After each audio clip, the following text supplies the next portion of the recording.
this mess.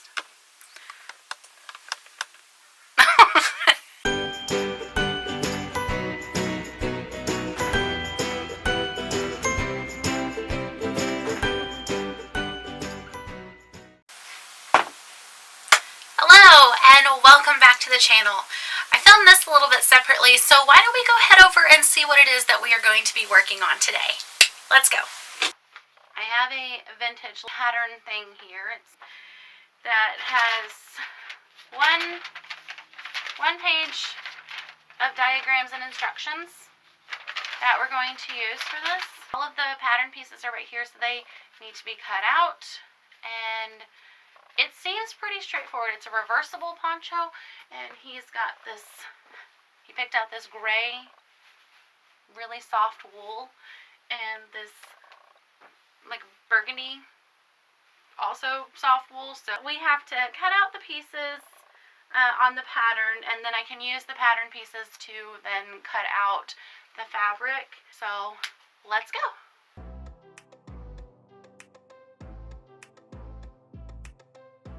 Here I used my pattern weights and I just started cutting out my pieces. As I was going along cutting out my pieces, I started with the pocket and then did the pattern front. When I got to the hood, I didn't realize while cutting out, but noticed whenever I was looking over the footage that my back piece looked pretty happy.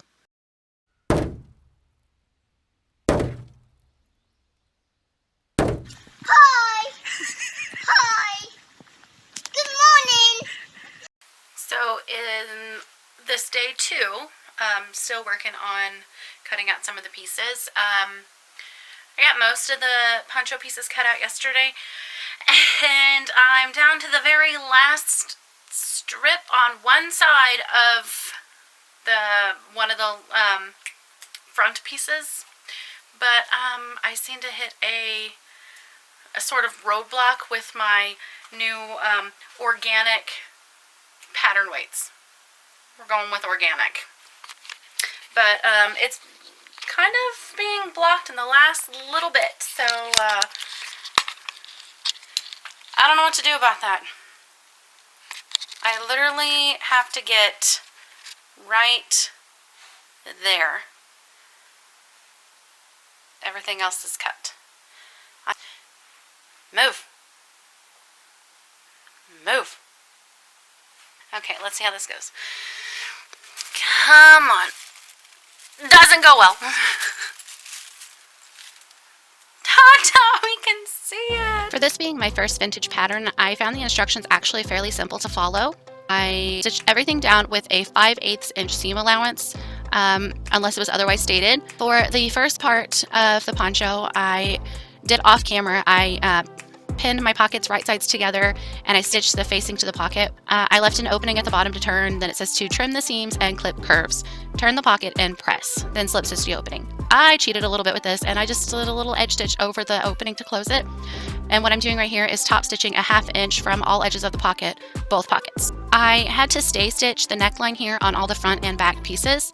I did not like the instructions in this part because it didn't actually say in the instructions to do stay stitching on the neckline.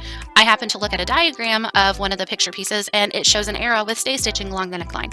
So after I did that with all the pieces, I went to the next step that was listed on outside pin pocket along pocket line in front matching medium dots. Basically, I drew 2 lines on the front of the pattern pieces with using the dots that were on the pattern piece itself, and I just matched up my pocket. I top stitched, it says to slip stitch, I top stitched all around the pocket using the machine. I then pressed the upper edge of the pocket down along the fold line, forming that fake pocket looking flap. After those were sewn together, it was time to move on to the hood. On the hood, I drew lines that were marked on the pattern piece to make darts. After I sewed the darts down, it was time to press them toward the center front of the hood, and the ones that are on the back side of the hood were pressed down. Then it was time to stitch the center seam of hood sections and clipping the curves. Also on this diagram, it showed stay stitching, but it did not say it in the instructions.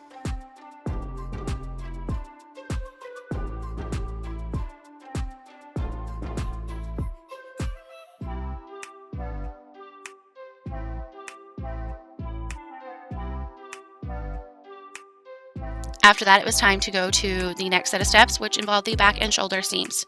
I had to stitch the center back seam with that 5/8 inch seam, and then pin the front at the shoulder seams to the back, matching the small dots that were made, and stitch from the neck edge to the lower edge.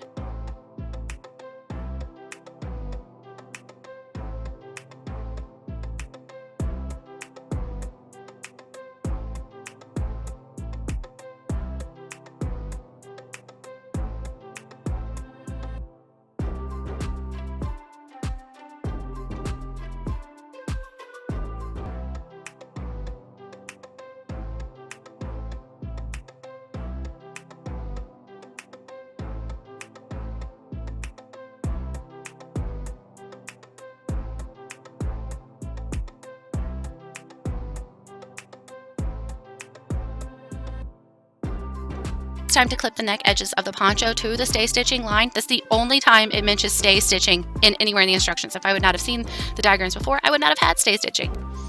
And with right sides together, I pinned the hood to the neck edge, matching the center and small dots.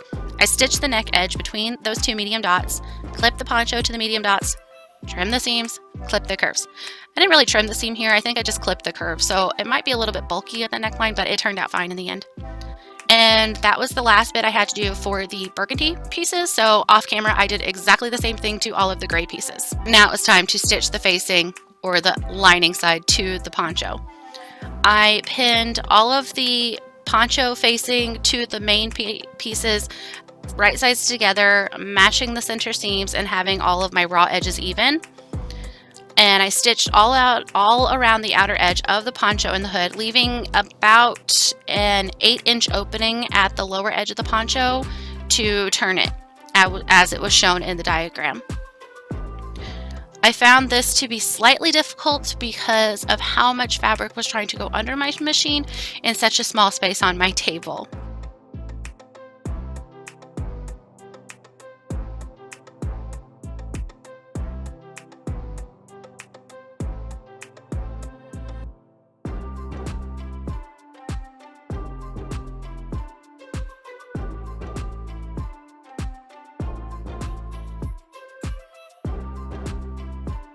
But after this, I trimmed some of the corners and clipped the curves and was able to turn the poncho right side out.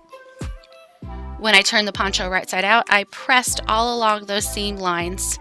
And again, instead of slip stitching the opening edges together, I decided to top stitch right along the edge of that whenever I did my entire top stitching. I just pinned around the opening of that to hold it closed while I top stitched with a 1/2 inch around the entire poncho, making sure that I matched my bobbin with the right color that I needed for the bottom layer of fabric, and my main thread was the color of the top part of the fabric.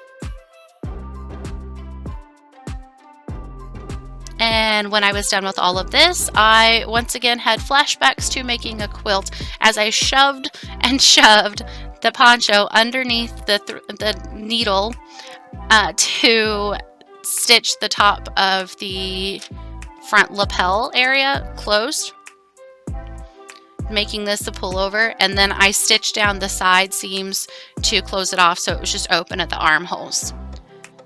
Overall, I think that this turned out really great, and here's some footage of Chris wearing it just so you can see how it turned out.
see, Chris absolutely loves his poncho.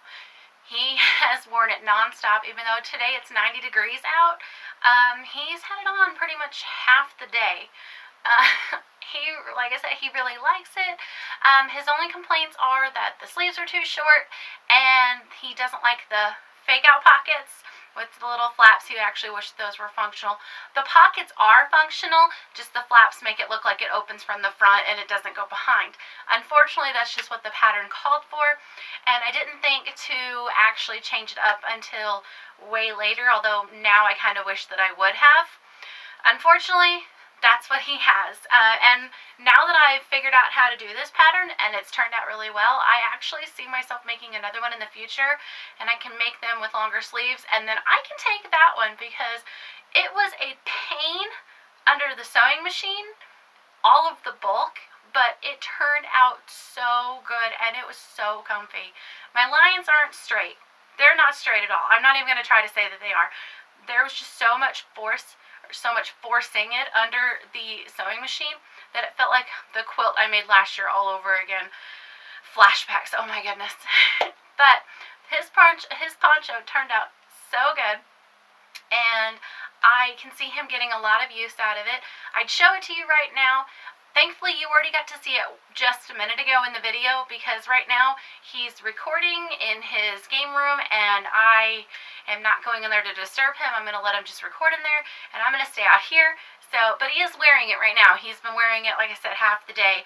I'd say that this project was definitely a win.